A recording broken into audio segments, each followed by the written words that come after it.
Hello guys, welcome to my channel. Episode की शुरुआत कार्तिक से होती है। वो सुरभि के घर आता है और उससे कहता है कि वो बिजनेस की साइट देखने के लिए उसे उसके साथ चलना होगा। फिर वो उसे ले जाता है और कार में सुरभि देखती है कि ये इसे कहाँ ले जा रहा है। वो कहता है कि उसने साइट की जगह बदल दी, इसलिए अब वो लोग दूसरी जगह जा रहे हैं। फिर वो उसे एक सुनसान बिल्डिंग में ले जाता है और वो उसके अंदर देखते हैं कि सब कुछ खाली है। सुरभि पूछती है कि ये कौन सी जगह है। वो कहता है कि अब हम यहीं पे काम करेंगे। इतने में सुरभि को चूहा दिख जाता है और वो उससे डर के वजह से गिरने लगती है, लेकिन कार्तिक उसे पकड़ लेता है और दोनों एक दूसरे को देखते हैं। फिर कार्तिक कहता है कि यहाँ पे दूर दूर तक कुछ भी नहीं, जंगल ही जंगल है और वो यहीं पे अब अपना काम करेंगे।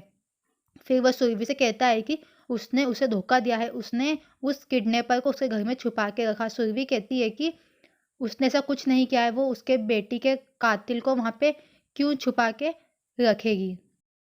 फिर जतिन के पास रोहित का फ़ोन आता है और वो फिर खुशी से कहता है कि उसका आज उसके साथ खेलने का बहुत मन कर रहा है और वो उसे वहाँ पे बुलाता है। फिर खुशी जतिन से पूछती है और जतिन हाँ बोल देता है।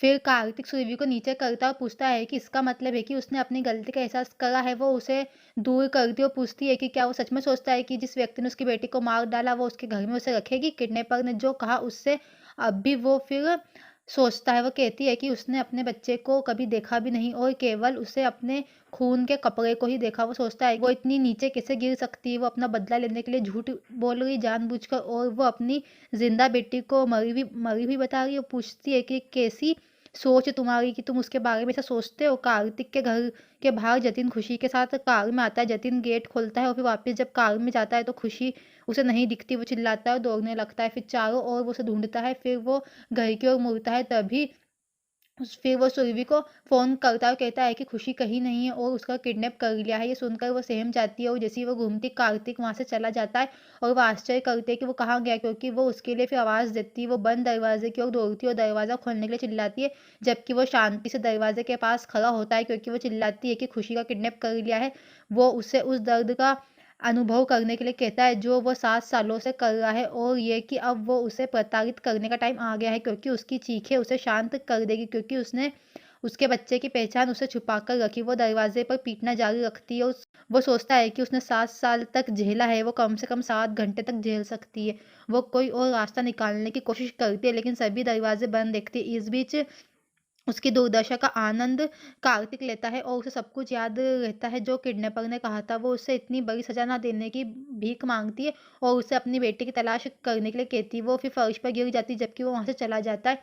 इस बीच जतिन भागता और बताता है कि अभी क्या हुआ। जब ताई और बाकी सब चौंक जाते हैं, ताई समझती है कि इसके पीछे कार्तिक का हाथ है। जतिन ने कार्तिक पर लगाया आरोप। ताई पूछती है कि उसके पास क्या सबूत है और लता भी यही कहती है। ताई ने उसे अपनी लापरवाही के लिए दोषी ठहराया और उसे कार्तिक को आँख बंद करके दोष देने के बजाय उसे खोजने के लिए कहा। ताई कहती है कि कार्तिक यहाँ ऐसा करने के लिए भी नहीं है। वो कहता है कि वो अच्छी तरह से जानता है कि वो कहाँ गया है और वो चतुर या महान नहीं है। जतिन कहता है कि वो एक नीच व्यक्ति है जो किसी को चोट पहुँचाने में कोई कसर नहीं छोड़ता। वो कहता है कि अगर खुशी को कुछ हुआ तो वो उन सभी को बर्बाद कर देगा। ताई ने उससे कहा कि वो उसे चेतावनी दे रहा है।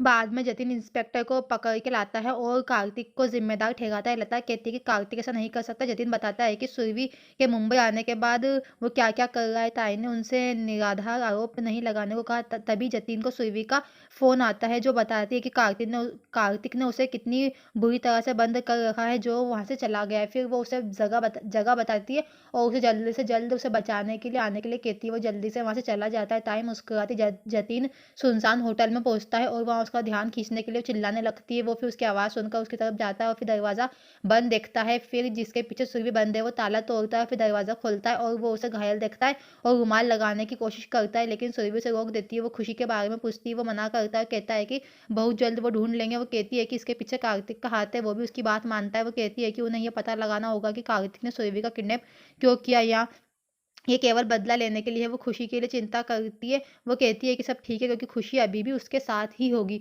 खुशी सोचती है कि अब उसके पिता से कैसे बात करे। तभी एक आदमी आता है और उसकी आँखों में वो तनाव से देखता है। वो कहती है कि वो अपनी माँ के पास जाना चाहती है। वो अंदर आता है और कहता है कि वो उसे ध्यान से देखेगा। हालाँकि वह कार्तिक को अपने पीछे खड़ा देखती है और बहुत खुश हो जाती है। जब किडनैपर घूमता है तो कार्तिक उसे पीटता है और किडनैपर भाग जाता है। फिर वो उसकी ओर आता है और वो दोनों एक-दूसरे को गले लगाते हैं और उसके गालों से आँसू बहने लगते हैं। वो कहता है कि सब ठीक है और उसे थैंक यू बोलती है और कहती है कि वो बहुत डर गई थी। वो अपने मन में माफ़ी माँगता है कि उसे ऐसा करना पड़ा ताकि वो उसके साथ रह सके। वो उससे कहता है कि जब तक वो उसके साथ है तब तक उसे कुछ ना होगा। उसके फिर सिर पर वो किस करता है और उसे वापस गले लगा लेती है। फिर इस बीच कार्तिक खुशी से बात करते हुए खुशी के साथ वापस आ जाता है। लता पूछती है कि क्या वो उसके साथ थी, जिसका मतलब है कि जतिन सही था। तभी पुलिस के साथ जतिन और सुरभि भी आ जाते हैं और वो खुशी को देखकर चौंक जाती है। सुरभि उसके पास जाती है और पूछती है कि क्या वो ठीक है। वो फिर इंस्पेक्टर के पास जाती है और कहती है कि कार्तिक ने ही उसका किडनैप किया था। जतिन भी उसकी फैमिली के सदस्यों पर हमला करता है और पूछता है कि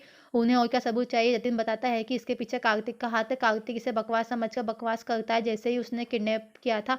फिर वो उसे वापस क्यों लाता। फिर जतिन गुस्से में रहता है। वो जतिन को रहने देने के लिए कहती है क्योंकि इसके पीछे कार्तिक है और वो अपना अपराध कभी एक्सेप्ट नहीं करेगा। खुशी फिर बताती है और कार्तिक का साथ देती है। पुलिस कार्तिक से पूछती है कि उसे कैसे पता चला कि खुशी को बंदी बनाकर रखा गया था। वो कहता है कि गार्ड ने किडनैपर का पीछा किया क्योंकि उसने उसे खुशी को जाते हुए देख लिया था और फिर उसे बुलाया जब वो बेलापुर में था।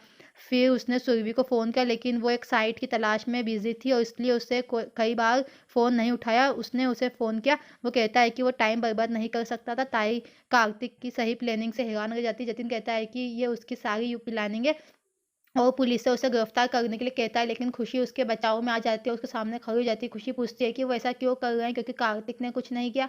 वास्तव में उसने उसकी मदद की और फिर जतिन से कहती है कि अगर वो पहुँच भी जाता तो वो गुंडों से नहीं लड़ पाता जैसा कि कार्तिक ने किया उसकी क्योंकि उसका वज़न बहुत ज़्यादा है। कार्तिक मुस्कुराता है जबकि जतिन फिर धूम्रपान करता है। फिर पुलिस वाले कहते हैं कि बच्चा झूठ नहीं बोल सकता और इसलिए उन्हें जाना होगा। जैसे ही सुरभि ने खुशी से जाने के लिए कहा, वो उससे कम से कम उसे थैंक यू देने के लिए कहती है। सुरभि टेंशन में देखती है, जैसे ही वो जाने वाली होती है, खुशी से उस पर फ्लाइंग किस करती है, वो भी फिर उसे वापस करता है। कार्तिक सोचता है कि ये कुछ भी नहीं है और जल्दी वो दिन आएगा जब वो हमेशा के लिए उन्हें छोड़कर उसके पास आ जाएगी। जब वो उसे दूर ले जाते हैं तो वो उसे देखता है।